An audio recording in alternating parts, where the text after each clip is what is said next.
hope that you are doing well today.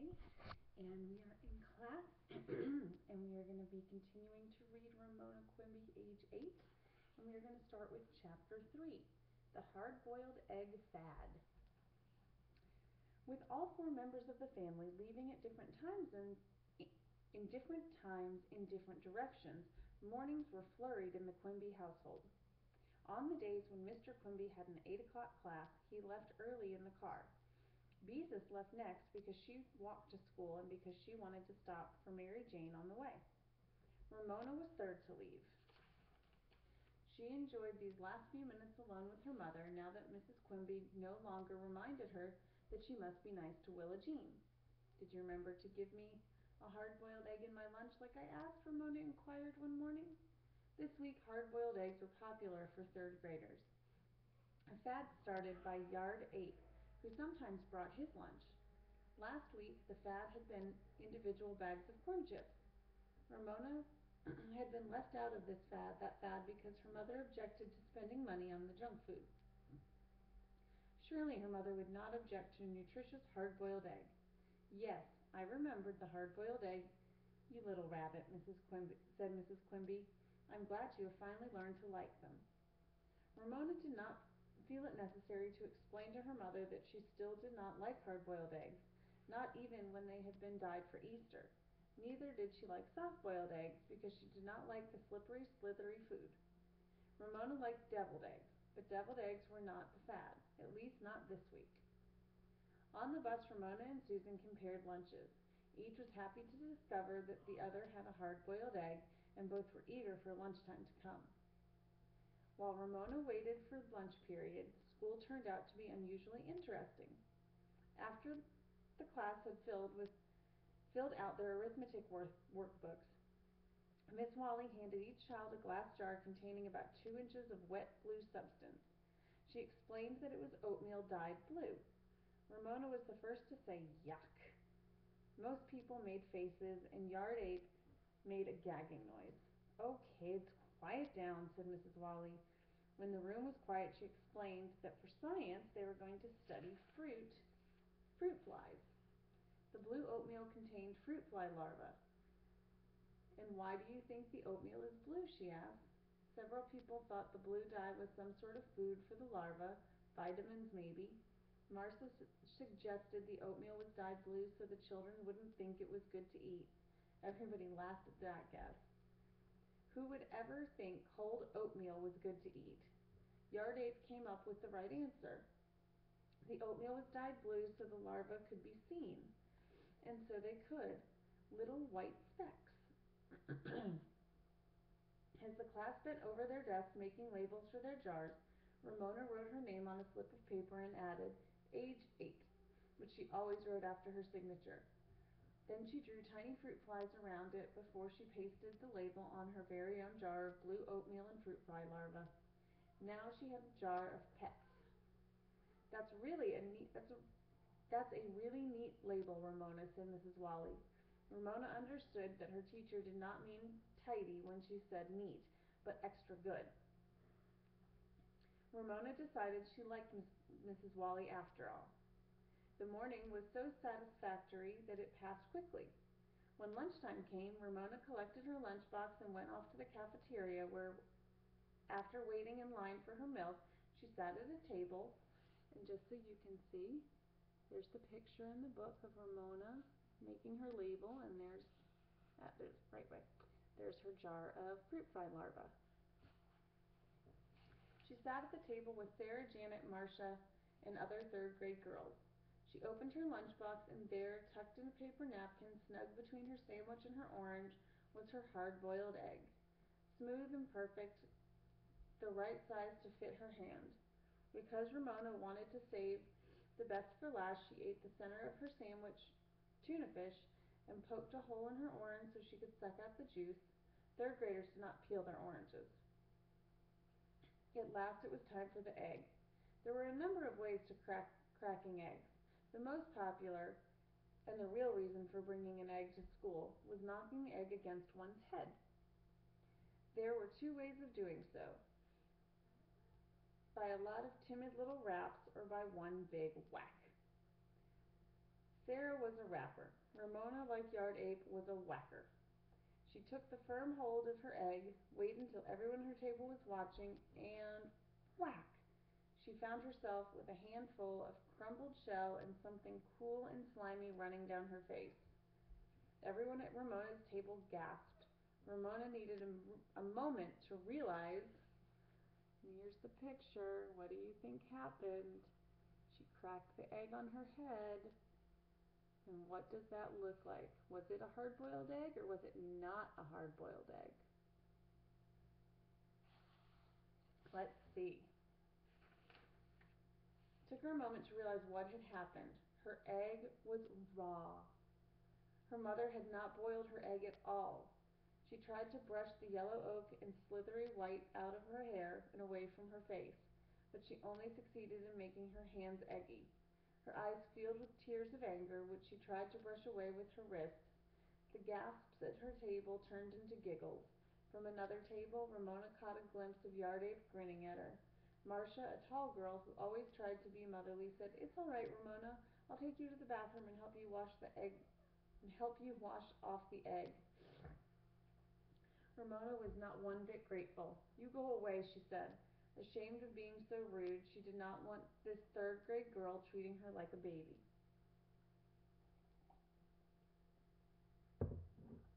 The teacher who was supervising lunch period came over to see what the commotion was about. Marcia gathered up all the paper napkins from the lunch boxes on the table and handed them to the teacher, who tried to sop up the egg. Unfortunately, the napkins did not absorb the egg very well. Instead, they smeared the yolk and white all around in Ramona's hair. Her face felt stiff as egg white began to dry. "Take her to the office," the teacher said to Marcia. "Miss Larson will help her." "Come on, Ramona," said Marcia, as if Ramona were in kindergarten. She put her hand on Ramona's shoulder because Ramona's hands were too eggy to touch. Ramona jerked away. "I can go by myself." With that reply, she ran out of the cafeteria. She was so angry she was able to ignore the giggles and the few sympathetic looks from other children. Ramona was mad at herself for following a fad. She was furious with Yard Ape for grinning at her. Most of all, she was angry with her mother for not boiling the egg in the first place. By the time she reached the office, Ramona's face felt stiff as a mask. Ramona almost ran into Mr. Whitman, the principal, which would have upset her even more. He was someone Ramona always tried to avoid ever since Beezus had told her that the way to remember how to spell the kind of principal who was the principal of a school was to remember the word ended in pal, not ple, because principal was her pal. Ramona did not want the principal to be her pal. She wanted him to mind his own business, aloof and important in his office. Mr. Whitman must have felt the same way because he almost jumped aside quickly. Mrs. Larson, the school secretary, took one look at Ramona, sprang from her desk, and said, "Well, you need a little help, don't you?" Ramona nodded, grateful to Mrs. Larson for behaving as if eggy third graders walked into her office every day. The secretary led her into a tiny room equipped with a cot, washbin, and toilet that adjoined the office. "Let's see," said Mrs. Larson. "How shall we go about this? I guess the best way is to wash your hands, then dunk your head. You've heard of egg shampoos, haven't you? They're supposed to be wonderful for the hair." "Yow!" yelped Ramona when she dipped her head into the washbin. "The water's cold." "It's probably a good thing we don't have warm water," said Mrs. Larson. "You wouldn't want to cook that egg in your hair, would you?" She rubbed and Ramona snuffled. She rinsed and Ramona sniffed. Finally, Mrs. Larson said, "That's the best I can do." She handed Ramona a wad of paper towels. "Dry yourself off the best you can," she said. "You can wash your hair when you get home." Ramona accepted the towels as she sat in the cot, rubbing and blotting and seething in humiliation and anger. She listened to the sounds from the front office, the click of the typewriter, the ringing of the telephone, Mrs. Larson's voice answering. Ramona began to calm down and feel a little better. Maybe Mrs. Kep would let her wash her hair after school. She could let Willa Jean pretend to be working in the beauty shop and not say anything about her sustained silent reading. One of these days Willa Jean was sure to catch on that she was just reading a book, and Ramona wanted to postpone that time as long as possible. Toward the end of the lunch period, Ramona heard teachers drift into the office to leave papers or pick up messages from their boxes. Then Ramona made an interesting discovery. Teachers talked about their classes. "My class has been so good today," said one teacher. "I can hardly believe it. They're little angels." "I don't know what's the matter with my class today," said another. "Yesterday they knew how to subtract, and today none of them seem to be able to remember." "Perhaps it's the weather," suggested another teacher. Ramona found all this conversation most interesting. She had blotted her hair the best she could when she heard Mrs. Wally's big cheerful voice speaking to Mrs. Larson. "Here are those tests I was supposed to hand in yesterday," she said. "Sorry I'm late," Mrs. Larson murmured in answer. Then Mrs. Wally said, "I hear my little show-off came in with egg in her hair." She laughed. What a nuisance. Ramona was so stunned she did not try to hear Mrs. Larson's answer. Show-off? And there is Ramona on the cot, and you can see how she can see out into the main office area. Nuisance? Did Mrs. Wally think that she had broken a raw egg into her hair on purpose to show off? And to be called a nuisance by her teacher when she was not a nuisance? Or was she? Ramona did not mean to break an egg in her hair. Her mother was to blame. Did this accident make her a nuisance? Ramona did not see why Miss Wally could think that she was a nuisance when Miss Wally was not the one to get her hands all eggy. Yet Ramona had heard her say right out loud that she was a show-off and a nuisance. That hurt. Really hurt. Ramona sat as still as she could with the damp paper towels in her hands. She did not want to risk even the softest noise by throwing them into the wastebasket. Lunch period came to an end and she still sat. Her body felt numb and so did her heart. She could never, never face Miss Wally again. Never. Miss Larson's typewriter clicked cheerfully away. Ramona was forgotten, which was the way she wanted it. She even wanted to forget herself and her horrible hair now drying off in stiff spikes. She no longer felt like a real person. The next voice Ramona heard was that of Yard 8. "Mrs. Larson," he said, as if he were running in the hall, "Miss Wally said to tell you Ramona didn't come back after lunch." The typing stopped. "Oh my goodness," said Mrs. Larson as she peered in the doorway. "Why, Ramona, are you still here?" How was Ramona supposed to answer? "Ran along back to class with Danny," said the secretary. "I'm sorry I forgot all about you." "Do I have to?" asked Ramona. "Of course," said Mrs. Larson. "Your hair is almost dry. You don't want to miss class." Ramona did want to miss class. Forever. Third grade was spoiled forever. "Aw, come on, Ramona," said Yard 8, for once not teasing. Surprised by sympathy from Yard 8, Ramona reluctantly left the office. She expected him to go on ahead of her, but instead he walked beside her as if they were friends instead of rivals. Ramona felt strange walking down the hall alone with a boy. As she trudged along beside him, she felt she had to tell someone the terrible news. "Mrs. Wally doesn't like me," she said in a flat voice. "Don't let old Wally get you down," he answered. "She likes you okay. You're a good kid." Ramona was a little shocked at hearing her teacher called old Wally. However, she squeezed comfort from Yard 8's opinion. She began to like him, really like him. When they reached their classroom, Yard 8, perhaps thinking he had been too nice to Ramona, turned to her with his old grin. "Egghead." Oh, there was nothing for Ramona to do but follow him into the room.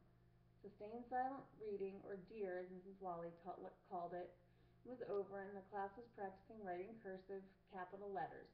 Mrs. Wally was describing capital M.